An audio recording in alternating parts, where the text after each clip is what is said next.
I'm focusing on post-charter cases. Thinking about education and laws in a kind of systematic way is a bit new for me. And so I'm not offering this by way of apology, but just to say the analysis here is not especially well developed because it's still in progress, very much so. But I thought it might be interesting for us to explore some of the things that law says about education and education vis-a-vis religion, particularly in relation to parents and so on. Parents, how they imagine schools operate. So I thought, well, what might some of the questions that could guide me be? And these might be, what does the court imagine education to be doing? What does the court imagine schools to be doing? What does the court imagine teachers to be doing? How does the court think about the role of parents? And I look only at Supreme Court decisions, by the way, on this particular topic. So how does the court think about the role of parents? How does the court think about the role of the state? How does the court imagine religion in relation to education? Because the court has imagined religion in other contexts as well, and Solange talked about the Anselm case yesterday, which is a whole other fascinating discussion about how the Supreme Court of Canada thinks about religion. I'm not touching on that here. And then, what are the values invoked by the courts? So these are some of the things that I thought about as I was reading through these cases, and as Lauren and I were back and forthing mostly by email on this. And a couple of quick or preliminary observations. One is that the ways that courts think about these things are variable. They kind of shift and change depending on who the parties are, maybe which religions are involved. So there's a kind of hierarchical formation that happens, and it's not all the same from case to case. So in some, for example, in the Jones case, the court places the state over the parents and over religion.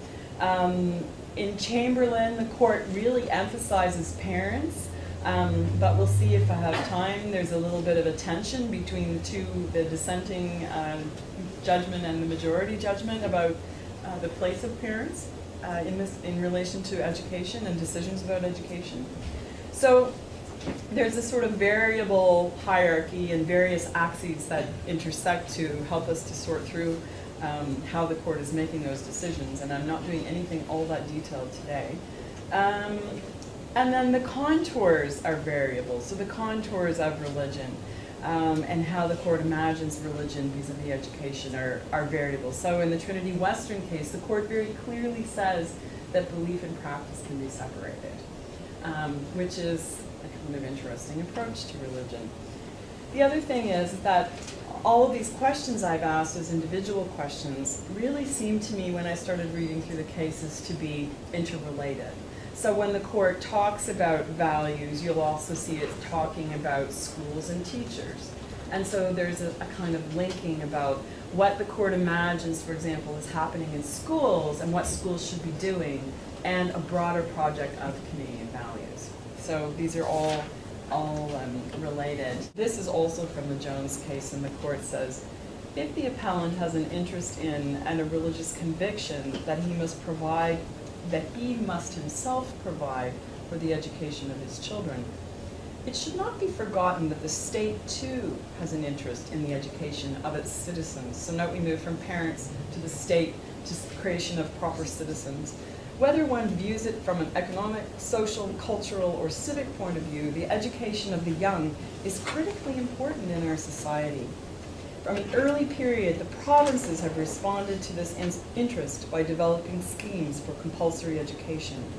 Education is today a matter of prime concern to government everywhere. Activities in this area account for a very significant part of every provincial budget. Indeed, in modern society, education has far-reaching implications beyond the province, not only at the national, but at the international level. That's one paragraph in the Supreme Court judgment, and you can see where we've gone.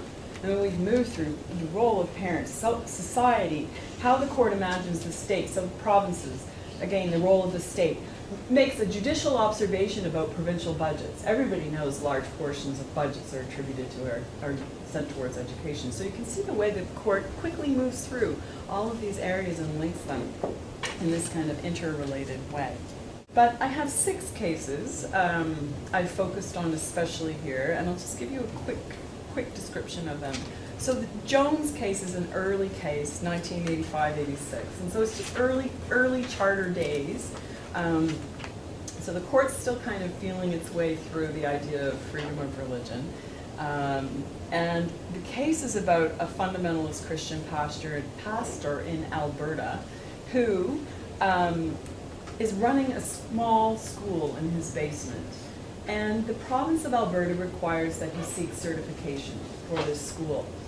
And he refuses. He says, God is the ultimate authority, not the state. But he does say, you're welcome to come in and observe.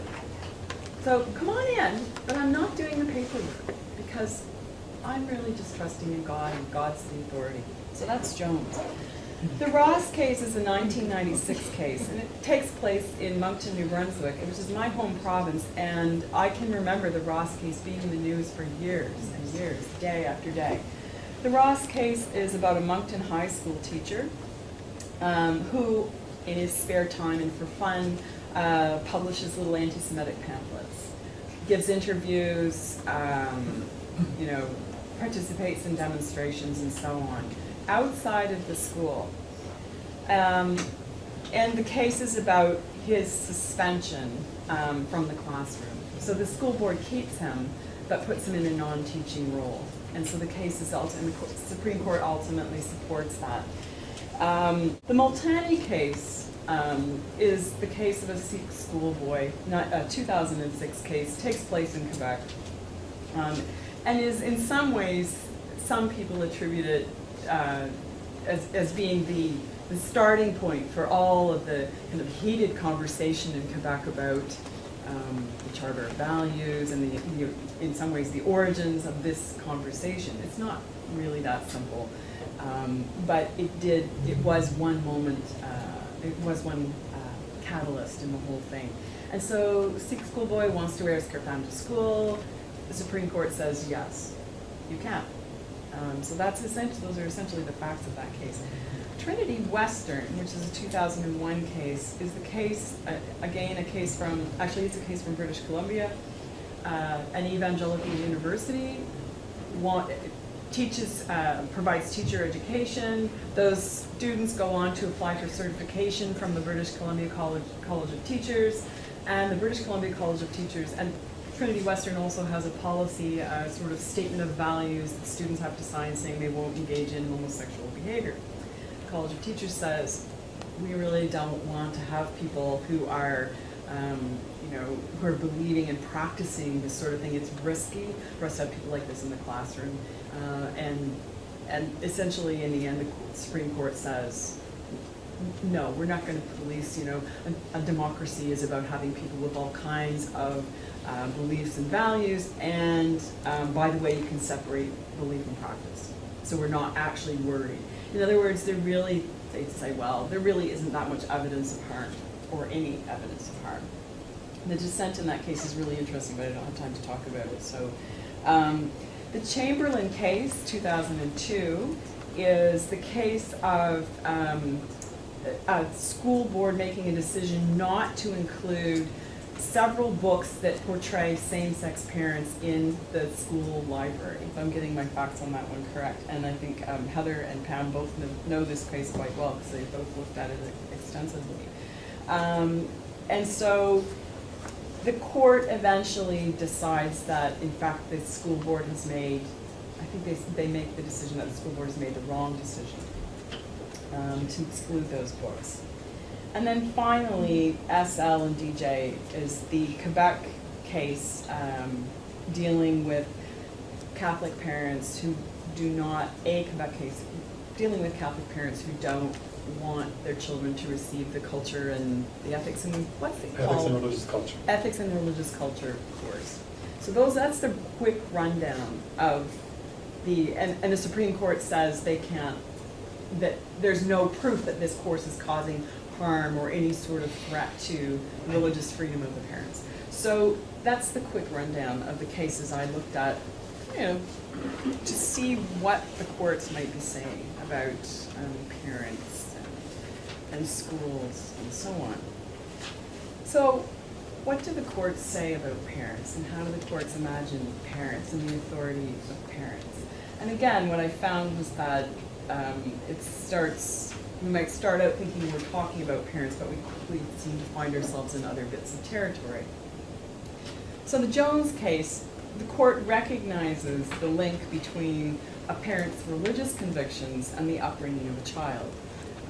Whether this means that parents can educate their children as they see fit. And this was a phrase that must have been used in an affidavit or in some piece of evidence in that case, because it seemed to be a kind of lightning rod for conversation in the case. So to educate your parents or your children as you see fit. So whether that means that parents can educate their children as they see fit is debatable.